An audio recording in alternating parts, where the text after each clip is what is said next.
Shall we have maybe the blowers off? Is that gonna I think it'll be alright. be alright? Yeah. It's easier for us to hear. Is the roll underneath your feet positioned correctly for you?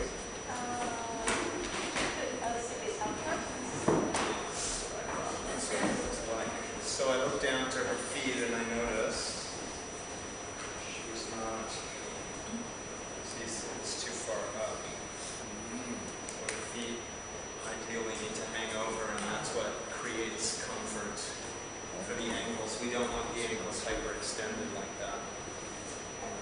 Yes. It's fine with me, yes.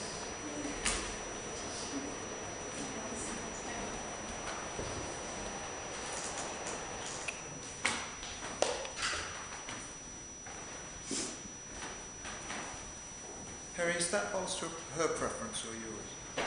Her preference. Right. Yeah, her preference. So as I begin, there are really four things happening. Let's say at least four things, because there are probably an infinite number of things happening, but four things that are really basic for me as a massage practitioner. One is that in this beginning process where I just begin to lay on my hands and begin to give her a sense of my body weight, and I begin to get a sense for her body. The four things that are happening are, I am feeling her body, right? Getting a sense for the tensions in the tissues, how she breathes, if she stops breathing when I touch her, all sorts of stuff. So I'm getting a sense for her. That's one thing that's happening. Another thing that's happening is she's getting a sense for me. She's feeling how my hands feel, my pace, and kind of making the decision, do these hands feel like they know what they're doing or not? Can I relax under these hands or not? So she is getting a sense for me. I'm getting a sense for her. She's getting a sense for me. Those are two things that are happening. Now, a third thing that's happening is as I'm doing this beginning part of my massage, I am getting a sense for my own level of presence. Am I thinking about shopping this afternoon? Or am I here? And what I need to do is I need to get here, right? So if I'm thinking about my shopping, as I start touching her, I got to stop doing that, right? I gotta start paying attention to what I'm doing here. Okay? So that's a third thing that's happening. I'm not only getting a sense for her and her for me, but I'm getting a sense for me. Right? How present am I? Do I have the right stance? Is the table the right height? And so I'm feeling my body in relationship to all of that stuff. The fourth thing that's happening, and it might be the single most important of all of those things, is that if she, as she feels me, she starts to decide, oh, those hands do feel pretty good on my body. She will start forgetting about sensing me, and she will use my hands to sense herself. She will use my hands as a reference point for her own self-inquiry into the state of her own body, the state of her own tension, right?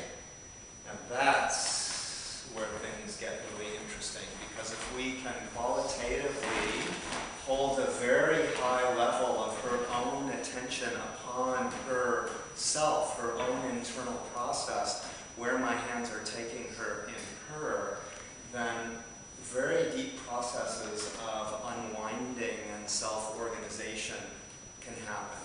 Remember, unwinding means when a living system comes from a higher state of tension to a lower state of tension.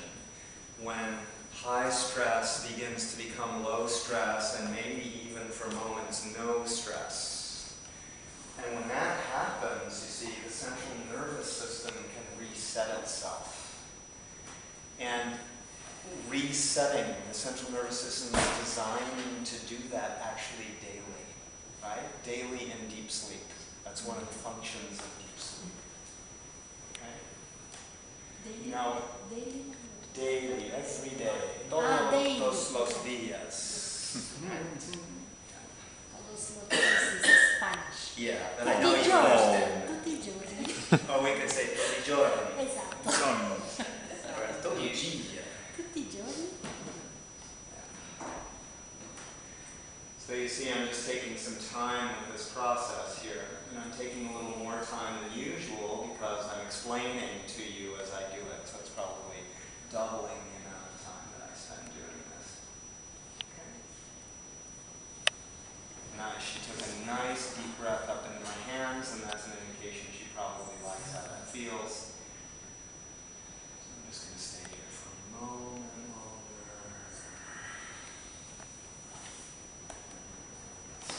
Nice long strokes with her body. Again.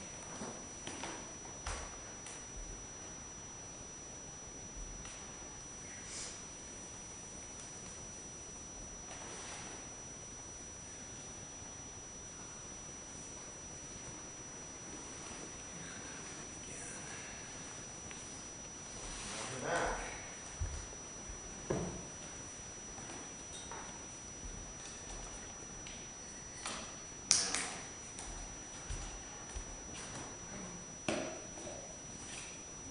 I am going to add oil little by little as needed. And I'm going to rub the oil into my hands, and as I do that, I notice that my hands feel fresh like a springtime river where the ice has melted and is flowing freely down the hillside. So I'm going to tell her that my hands feel fresh like a springtime river. Her body feels quite nice and warm, however.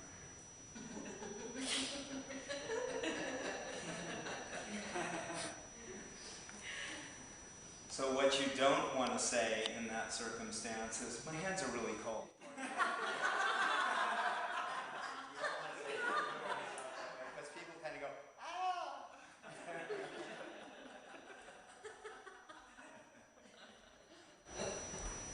And if you tell them sort of a sweet little half-truth like I just did in the beginning, then they have a sense of humor about it.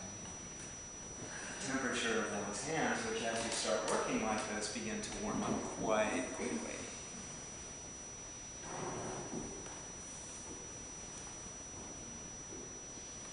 So I started running out of oil as I came up around the shoulder. So I'm going to begin again here to distribute the oil using the massage. Actually, massage moves to do that. Now notice that even when I've got my feet together and I'm bending like this, notice that my spine stays straight. And that when I do this, it's usually a transition move, and I'm not placing my spine, my body under load. I'm not like lifting a leg or attempting to really penetrate into her body. I'm doing something soft and flowing when I do that. And this is easy. And you can use these kinds of postures as transition postures as long as your body is not under load, as long as you're not carrying or applying weight. Does that make sense to everybody? Okay? You still don't want to spend hours and hours in those positions, right? But you can use them as transition positions.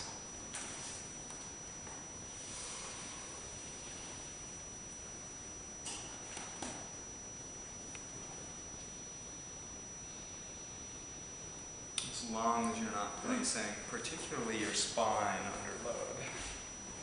Now again here, I'm placing my spine under load because I'm transferring a lot of gravitational energy into her body.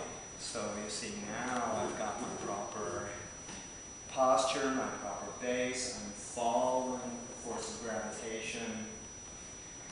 I touch more lightly as I come up. It's just a long flowing stroke coming up out to the shoulders, and here I can again penetrate more deeply. Do that again. Feels really good. Sometimes I'll be working on someone and I'll go, God, touch just good. And right in that spot.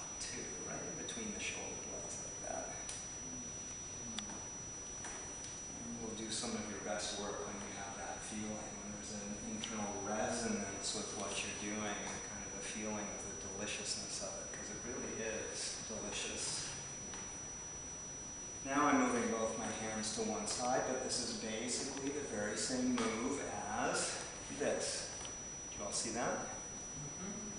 I'm really not doing anything different other than just deciding to work only on one side of her body rather than bilaterally. It's the very same technique. Then what I can do is I can take this technique traveling, you see, and this is actually the very same technique again on one side of the body. I'm just going from down to up as opposed to up to down. And then I can come around the shoulder again and out the arm. See, and if I decide that I'm going to spend a little bit of time on the arm, I'll pull the blanket out that I've had underneath the table. I'll just take a little bit of time to open up, lengthen, and soften the muscles of her forearm. Mika does a lot of body work, and I know that body workers can endlessly get their forearms worked on.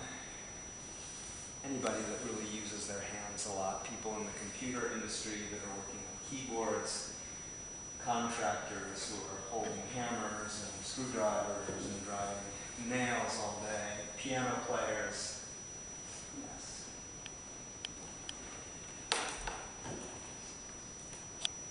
How much do you work on the upper arm, actually, during The upper arm is very complex to work on and is a bit beyond the scope of this class. Yeah. And there are a number of reasons for that. Most of them are anatomical.